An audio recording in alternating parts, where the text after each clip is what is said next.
تہجد وہ وقت ہوتا ہے جب بندہ اپنے اللہ سے بات کرنے کو تڑپتا ہے۔ تہجد کی نماز کے لیے جاگنا اللہ کی بے شمار نعمتوں میں سے ایک نعمت ہے۔ تہجد میں اللہ سے بات ہو جائے تو صبح حسین ہو ہی جاتی ہے۔ تہجد میں جس نے اللہ کو پا لیا اس نے گویا دنیا جہاں کو سکون پا لیا۔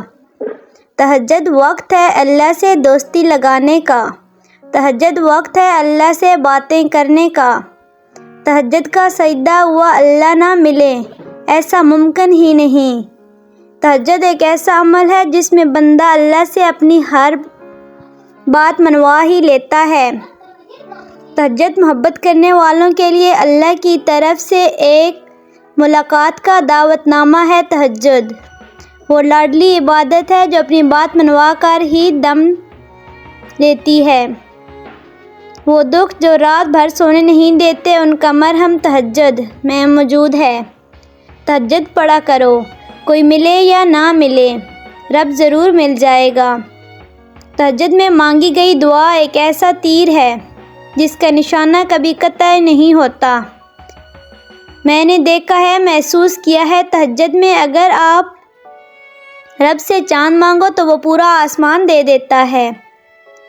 رسول اللہ صلی اللہ علیہ وآلہ وسلم نے ارشاد فرمایا، جب رات کا آخری تہائی حصہ رہ جاتا ہے تو اللہ تعالیٰ آسمانی دنیا کی طرف نزول فرما کر ارشاد فرماتے ہیں، کوئی ہے جو مجھ سے دعا مانگے اور میں اس کی دعا قبول کروں؟ کوئی ہے جو مجھ سے سوال کرے اور میں اسے عطا کروں؟ کوئی ہے جو مجھ سے مغفرت چاہے اور میں اس کی مغفرت کر دوں؟ تہجد کا خاموش سجدہ اور زار زار بہتے ہوئے آنسوؤں والا کبھی بھی ضائع نہیں ہونے دیتا۔ جب گزارش لاڈلی عبادت میں کی جائے تو لاڈلے کی دعا کہاں ادھوری رہ سکتی ہے؟ پھر وہ ہو کر رہتا ہے جو اس کا بندہ اس سے مانگ لیتا ہے۔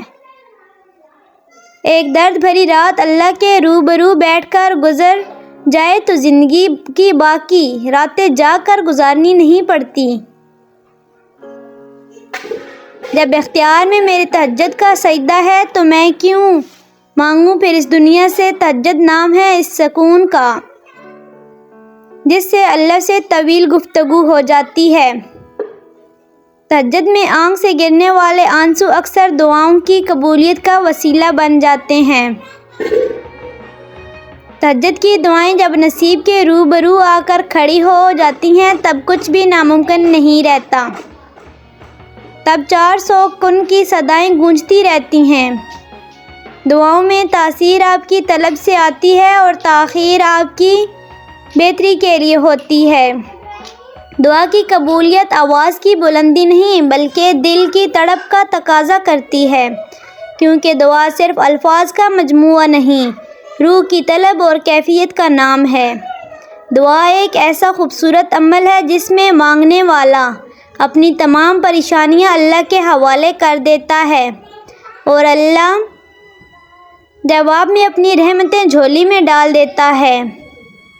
تمہیں اندازہ بھی نہیں ہوتا اللہ پاک تمہاری اکثر خواہشات کو رد کر کے تمہیں کتنے عذاب سے بچاتا۔ اللہ کسی کو مایوس نہیں کرتا، اس سے مانگتے رہو، ایک دن یا تو وہ تمہیں عطا کرنے کے بعد پرسکون کر دے گا ورنہ اس احساس سے بے نیاز کر کے مالا مال کر دے گا۔ بس یقین رکھو اس پر۔ آنسو وہ خاموش دعائیں ہیں جو صرف رب ہی سن سکتا ہے۔ دعا کرتے رہا کرو۔ دعا ایسی عبادت ہے جو اللہ سے ہر بات منوا ہی لیتی ہے۔ اگر اللہ پاک تمہاری دعائیں پوری کر رہا ہے تو وہ تمہارا یقین بڑھا رہا ہے۔ اگر دعائیں پوری کرنے میں تاخیر کر رہا ہے تو تمہارا صبر بڑھا رہا ہے۔ اگر تمہاری دعاؤں کا جواب نہیں دے رہا تو وہ تمہیں آزما رہا ہے۔ اس لیے ہمیشہ دعا مانگتے رہو۔ دعا ایسا عمل ہے جو تقدیر کو مات دے سکتا ہے۔ خوبصورت زندگی کا راز دعا کی جائے، دعا دی جائے، دعا لی جائے۔ دعائیں رد نہیں ہوتی، بس بہترین وقت پر قبول ہوتی ہے۔ مجھے اپنے اللہ سے مانگی ہوئی ہر دعا کی قبولیت پر یقین ہے، کیونکہ اللہ کے آگے رو رو کر گڑ گڑا کر مانگا جائے والی دعائیں کبھی بھی رائے گاہ نہیں جاتی، اور میرا اللہ کبھی بھی اپنے بندے کو مایوس نہیں ہونے دیتا۔ مایوس تو تم خود کرتے ہو اپنے آپ کو جب ہم دعا مانگنا چھوڑ دیتے ہیں یہ کہہ کر کہ ہماری دعائیں قبول نہیں ہو رہیں یا شاید قسمت میں ہی نہیں ہے۔ مگر ہمیشہ یاد رکھنا کہ اللہ اپنے کچھ بندوں کی دعا اتنی جلدی قبول نہیں کرتا، کیونکہ اس سے بار بار اپنے بندے کا مانگنا پسند آ جاتا ہے، اور بے شک اللہ انہی کو آزماتا ہے جن سے وہ بے حد محبت کرتا ہے۔ دعا عبادت کا مقصد ہے۔ دعا میں انتہائی عاجزی ہوتی ہے، اسی وجہ سے کوئی دعا ضائع نہیں ہوتی۔ اگر فوراً قبول نہ ہو تو یا تو کوئی مصیبت ٹل جاتی ہے یا دعا آخرت کے لیے ذخیرہ بن جاتی ہے۔ معجزے ہوتے، خاموش خواب سچ ہو جاتے ہیں اور ٹوٹے ہوئے دل جڑ جاتے ہیں۔ یہ سب وہی ہے جو نماز اور دعا سے ہوتا ہے۔ اللہ جب توفیق کی دعا تمہارے مقدر کا حصہ لکھ دیتا ہے تو قبولیت کے معجزے خود بخود ہونے لگتے ہیں۔